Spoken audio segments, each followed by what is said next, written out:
ആധുനിക ആഗോള രാഷ്ട്രീയത്തിൽ ഏറ്റവും കൂടുതൽ യുദ്ധങ്ങൾക്കും സംഘർഷങ്ങൾക്കും സാക്ഷ്യം വഹിച്ച മണ്ണാണ് പശ്ചിമേഷ്യ അഥവാ മിഡിൽ ഈസ്റ്റ്. രണ്ടാം ലോക മഹായുദ്ധത്തിന് ശേഷം പ്രത്യേകിച്ച് എണ്ണ നിക്ഷേപങ്ങളുടെ നിയന്ത്രണവും തന്ത്രപരമായ മേധാവിത്വം ലക്ഷ്യമിട്ട് അമേരിക്ക ഈ മേഖലയിൽ തങ്ങളുടെ സാന്നിധ്യം ശക്തമാക്കിയിരിക്കുന്നു. പതിറ്റാണ്ടുകളായി മണ്ണിൽ വേരൂന്നിരുന്ന അമേരിക്കൻ സൈനിക ആധിപത്യത്തിനും അവരുടെ അത്യാധുനിക പ്രതിരോധ സംവിധാനങ്ങൾക്കും മേൽ ഇറാന്റെ മിസൈൽ കരുത്ത് പുതിയൊരു ചരിത്രം കുറിക്കുകയാണെന്നാണ് സമീപകാല സംഭവ വികാസങ്ങൾ വ്യക്തമാക്കുന്നത്. ഫെബ്രുവരി 28 ഇറാനെ ലക്ഷ്യമിട്ട് അമേരിക്കയും ഇസ്രയേലും സംയുക്തമായി നടത്തിയ വ്യോമാക്രമണത്തിന് രാജ്യാന്തര നിയമങ്ങളെയും മുൻധാരണകളെയും വെല്ലുവിളിച്ചുകൊണ്ട് ഇറാൻ നൽകിയ പ്രത്യാക്രമണം വാഷിംഗ്ടണിന്റെ എല്ലാ കണക്കുകൂട്ടലുകളെയും തെറ്റിച്ചു കളഞ്ഞു. BBC ഉൾപ്പെടെയുള്ള അന്താരാഷ്ട്ര മാധ്യമങ്ങളുടെ വിശകലനങ്ങളും കൃത്യതയാർന്ന ഉപഗ്രഹ ചിത്രങ്ങളും പുറത്തു വരുമ്പോൾ പശ്ചിമേഷ്യയിലെ ശക്തി ബാലൻസ് എപ്രകാരമാണ് മാറി മറിയുന്നത് എന്നതിന്റെ സമഗ്രമായ വിലയിരുത്തലാണിത്. 1979 ഇസ്ലാമിക വിപ്ലവത്തിന് ശേഷമാണ് ഇറാനും അമേരിക്കയും തമ്മിലുള്ള ബന്ധം പൂർണ്ണമായും ശത്രുതയിലാകുന്നത്. അതിനു മുമ്പ് പശ്ചിമേഷ്യയിലെ അമേരിക്കയുടെ ഏറ്റവും വലിയ സഖ്യകക്ഷിയായിരുന്നു ഇറാൻ. എന്നാൽ വിപ്ലവത്തിന് ശേഷം തങ്ങളുടെ പരമാധികാരവും വിഭവങ്ങളും വിദേശ ശക്തികൾക്ക് വിട്ടുകൊടുക്കില്ലെന്ന കർശന നിലപാടിലേക്ക് ഇറാൻ മാറി. ഇതിനെ പ്രതിരോധിക്കാൻ അമേരിക്ക മിഡിൽ ഈസ്റ്റിലെ മറ്റ് അറബ് രാഷ്ട്രങ്ങളുടെ കൂട്ടുപിടിച്ച് ഇറാനെ ഒറ്റപ്പെടുത്താൻ ശ്രമിച്ചു. കഴിഞ്ഞ ഏതാനും പതിറ്റാണ്ടുകളായി Kuwait, Saudi Arabia, Qatar, UAE, Bahrain, Oman, Jordan, Iraq തുടങ്ങിയ രാജ്യങ്ങളിലായി 20-ലധികം അത്യാധുനിക സൈനിക താവളങ്ങളാണ് അമേരിക്ക സ്ഥാപിച്ചത്. 10,000-കണക്കിന് US സൈനികരും 5ാം കപ്പൽപ്പടയും ന്യൂനത യുദ്ധവിമാനങ്ങളും ഈ മേഖലയിൽ നിലയുറപ്പിച്ചത് ഇറാനെ നിരീക്ഷിക്കാനും അവരുടെ സ്വാധീനം തടയാനുമായിരുന്നു. എന്നാൽ അമേരിക്കയുടെ സാമ്പത്തിക ഉപരോധങ്ങളെയും ഭീഷണികളെയും ദശാബ്ദങ്ങളായി അതിജീവിച്ച ഇറാൻ തദ്ദേശീയമായി ലോകോത്തര മിസൈൽ ഡ്രോൺ സാങ്കേതികവിദ്യ വികസിപ്പിച്ചെടുത്താണ് ഇതിന് മറുപടി നൽകിയത്. അമേരിക്കയും ഇസ്രയേലും സംയുക്തമായി ഇറാന്റെ തന്ത്രപ്രധാനമായ കേന്ദ്രങ്ങൾക്ക് നേരെ നടത്തിയ വ്യോമാക്രമണമാണ് നിലവിലെ സംഘർഷത്തിന്റെ പെട്ടെന്നുള്ള കാരണം. ഇറാന്റെ ആണവ സൈനിക ശേഷി തകർക്കുക എന്ന ലക്ഷ്യത്തോടെയാണ് ഈ ആക്രമണം ആസൂത്രണം ചെയ്തത്. എന്നാൽ ഈ കടന്നുകയറ്റത്തിന് ഇറാൻ നൽകിയ മറുപടി അമേരിക്കൻ സൈന്യത്തിന്റെ ചരിത്രത്തിലെ തന്നെ ഏറ്റവും വലിയ ആഘാതമായി മാറി. അമേരിക്കൻ സൈന്യം തങ്ങൾക്ക് വലിയ പരിക്കുകളില്ലെന്ന് ലോകത്തിന് മുന്നിൽ വരുത്തി തീർക്കാൻ ശ്രമിച്ചെങ്കിലും രാജ്യാന്തര മാധ്യമങ്ങളും സ്വതന്ത്ര ഉപഗ്രഹ ചിത്രങ്ങളും യഥാർത്ഥ ചിത്രം പുറത്തു കൊണ്ടുവന്നു. അമേരിക്കൻ താവളങ്ങൾ തകർക്കപ്പെട്ടിട്ടില്ലെന്ന പാശ്ചാത്യ അഹങ്കാരത്തിന് ഇറാൻ കനത്ത പ്രഹരം ഏൽപ്പിച്ചു. മിഡിൽ ഈസ്റ്റിലെ 8 രാജ്യങ്ങളായി വ്യാപിച്ചു കിടക്കുന്ന 20-ലധികം US സൈനിക കേന്ദ്രങ്ങളിലാണ് ഇറാന്റെ മിസൈലുകൾ ഒരേ സമയം പതിച്ചത്. പാശ്ചാത്യ മാധ്യമങ്ങളും സൈനിക വിദഗ്ധരും എക്കാലത്തും പുകഴ്ത്തിയിരുന്ന അമേരിക്കൻ ആന്റി ബാലിസ്റ്റിക് മിസൈൽ പ്രതിരോധ സംവിധാനങ്ങളുടെ പരാജയമാണ് ഈ യുദ്ധത്തിൽ ലോകം കണ്ടത്.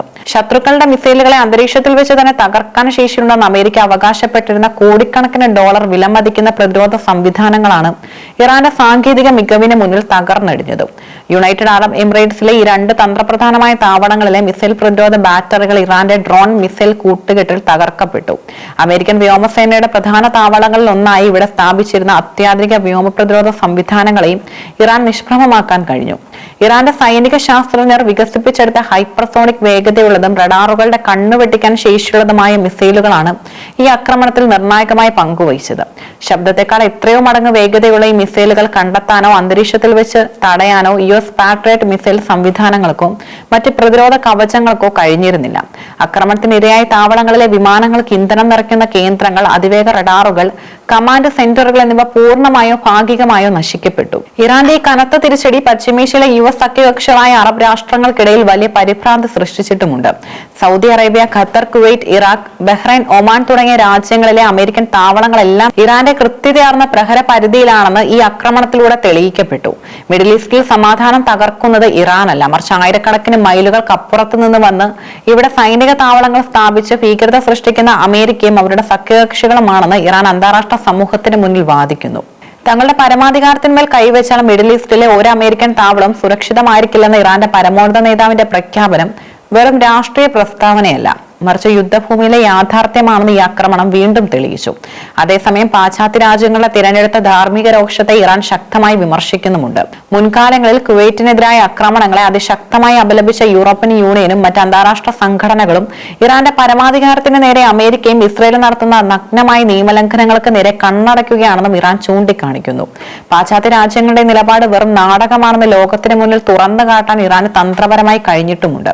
ഇറാന്റെ മിസൈൽ പ്രത്യാക്രമണത്തിൽ തകർന്നടിഞ്ഞ താവളങ്ങൾ പുനർനിർമ്മിക്കാനും അത്യാധുനിക സാങ്കേതിക വിദ്യകൾ വീണ്ടും സ്ഥാപിക്കാനും അമേരിക്കയ്ക്ക് കോടിക്കണക്കിന് ഡോളർ ചിലവഴിക്കേണ്ടി വരും. എന്നാൽ കേവലം സാമ്പത്തിക നഷ്ടത്തിനപ്പുറം വലിയൊരു തന്ത്രപരമായ ചോദ്യമാണ് ഇപ്പോൾ വാഷിംഗ്ടണിലെ പെന്റഗണിലും വൈറ്റ് ഹൌസിലും ഉയരുന്നത്.